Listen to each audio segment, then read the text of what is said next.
Our purpose is to build a holistic voice that creates a community of like-minded, healthy people for a healthier planet. Our goal is to unify the community, nourishing the growth in mind, body, spirit, awareness, and wellness. We want to engage our community and visitors so they have access to powerful momentum of the holistic presence in our community. We do this by creating awareness through interviews, providing education and awareness of cutting-edge modalities. We also provide access for consumers to quality natural health and wellness professional and practitioners and like-minded business that support this community. Thank you for listening with us on Healthy Planet One. Stay with us for the next interview with our next holistic guest. Welcome to the show. This month's focus is on growing a better tomorrow, living green, and we're going to explore this several aspects of this. We've excited to have 4 different guests and lined up for this month, and we invite you to listen in each week, mornings, Monday at 7 a.m. and Thursdays at 6 p.m. So our guest today is Tracie TROXLER. She's going to be speaking about living in harmony with the earth. And Tracie is the executive director and founder of Sunshine Community Compost. And this is a Florida-based nonprofit organization that's spreading awareness and developing education and action programs related to the interconnected benefits of composting and waste reduction with communities on the Gulf Coast of Florida. This is all so important, Tracie. We're so happy to have you here today. So will you please tell us about the Sunshine Community Compost and how the organization came into creation?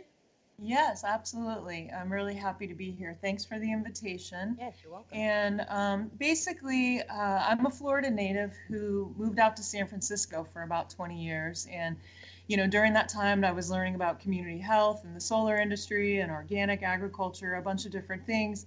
And when I decided to move back to Florida, I wanted to put some of those skills into action. And what I thought I would do, a good convergence, would be starting community gardens. And when I realized that we had a bit of a soil challenge here, and also a major food waste challenge, that we could combine those things to start creating more healthy soil, which is the foundation of a healthy, good garden. And so I just wanted to run a few pilot projects and see if my hometown would be responsive to composting. And what I found is that with the spread of education and awareness, that more and more people were interested in those pilot projects. We did farmers market projects and curbside compost, restaurant compost, school compost, just to see what's going to happen. Will people respond? And they did.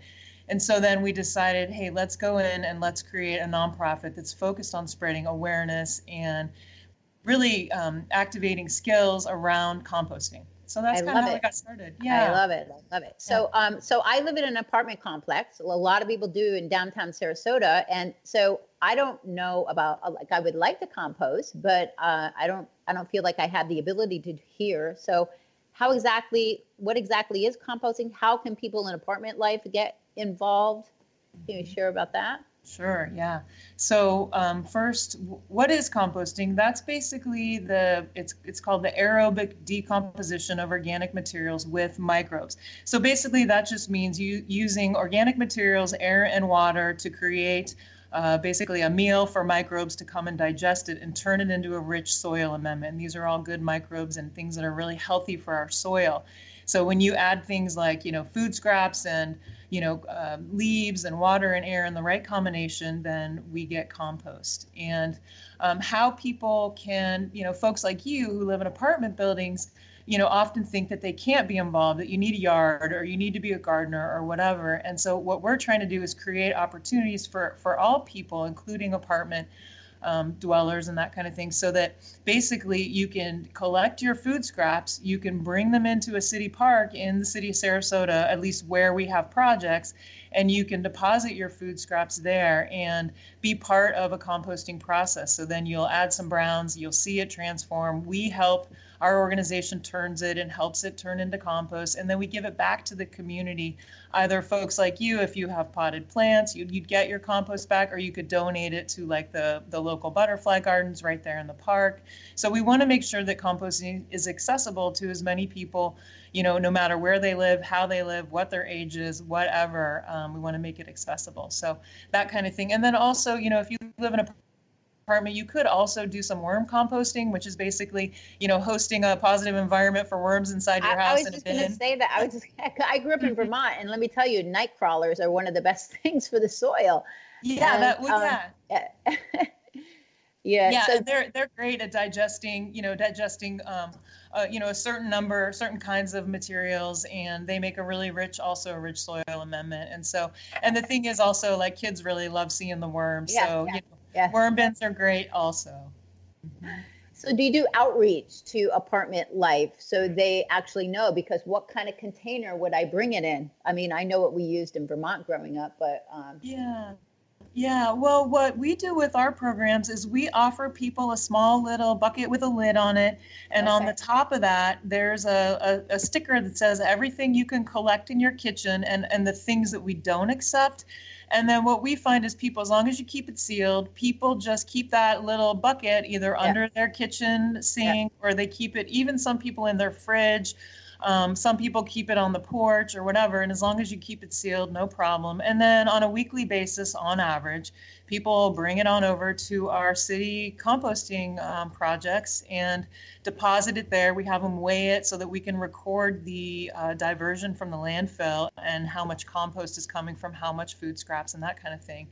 And then they just deposit it, they cover it with browns, and they're on their way. It's very simple, really. So Tracie, let me ask you a question. This is Patricia. What do you have, like a list of things that you accept or don't accept Yes. in terms of the composting?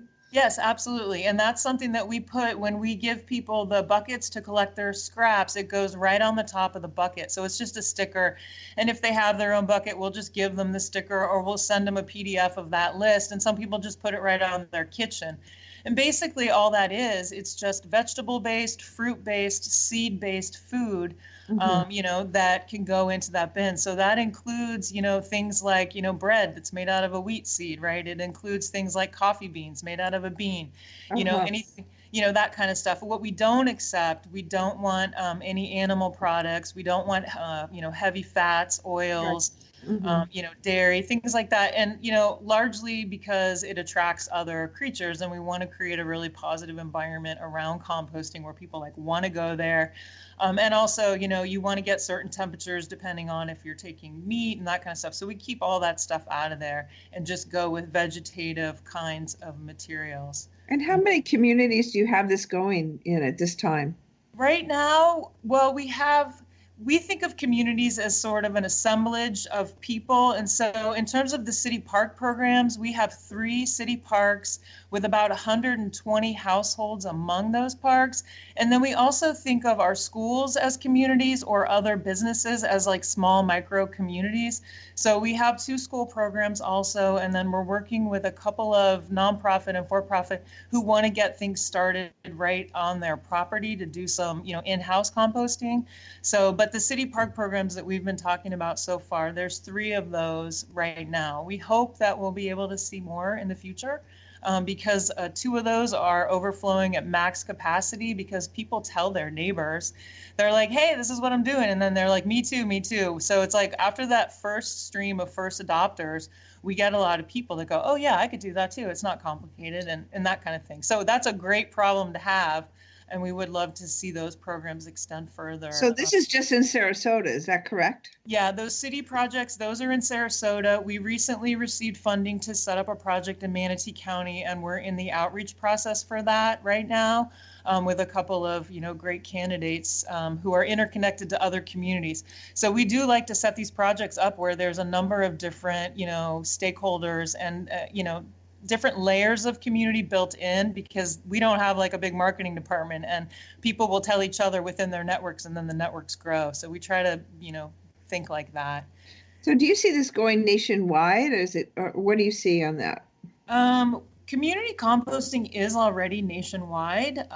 It's the great thing about community composting is that it is basically a concept that's adapted to the kind of community where people are. So it's like, you know, in our community, we're doing the city park community compost projects because we're not allowed to move around like solid waste as a individual company. So it's like, so you'll see like in another city, you'll see bicycles going around picking up food scraps right at the front door and bringing it to a farm, right? So that's still community composting, and that's one way that people are adapting it to their community. Or we'll see, you know, we even see like people doing like rehabilitation type of programs in prison where they're teaching that community how to compost right within their community, you know. So it's like there's so many different ways to adapt it. And then we see, you know, people with small trucks moving around small amount of material. So there's a lot of partnerships between community composters and community gardens, where people who are part of the garden will bring their compost there. So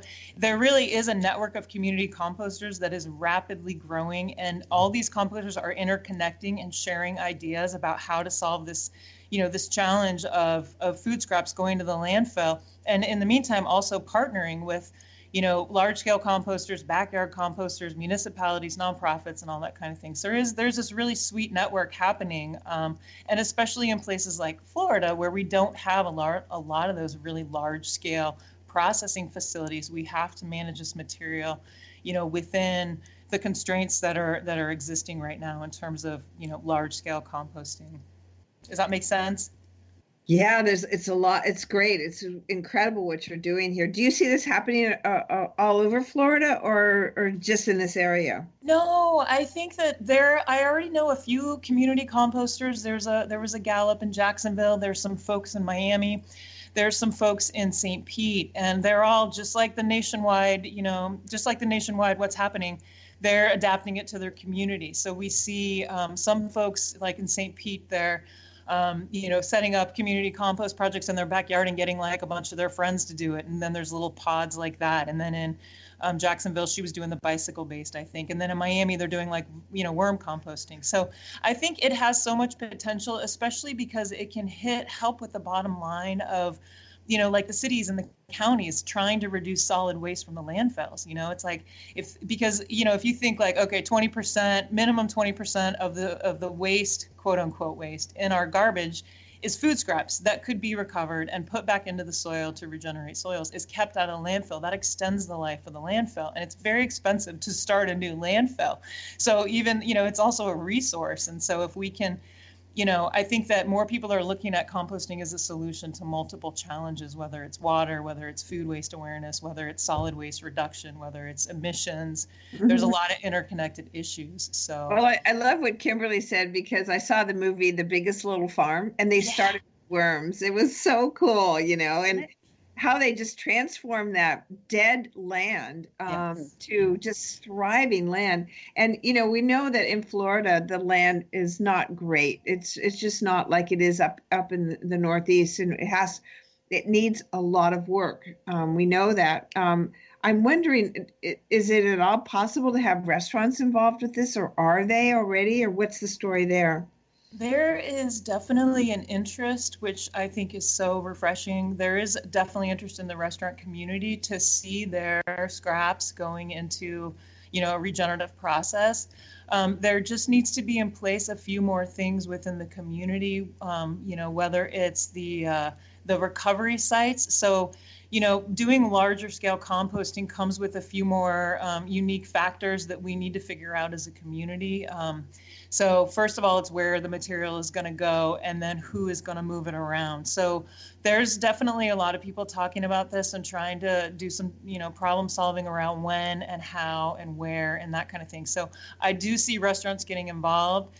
Some are already doing, you know, bits and pieces like partnering with a farmer or that kind of thing. And but I think that we need to ultimately have some kind of a network where until we have something like, you know, large scale, It's like, let's connect farmers to restaurants. Let's connect small growers to restaurants. The growers get the compost, the restaurants get to close the loop, and then you can market as a green, even more sustainable restaurant, and then help with the solid waste bottom line of the municipality. So I do see it happening, and I know there's interest, and I'm excited to, see what's and that's really cool, because we've been working with Visit Sarasota to require some of these restaurants to bring in organic vegetables and what have you. And I could see if we could tie it together with what you're doing, that would be really a really interesting way to bring community together, certainly in a much more dynamic and holistic way, if you will.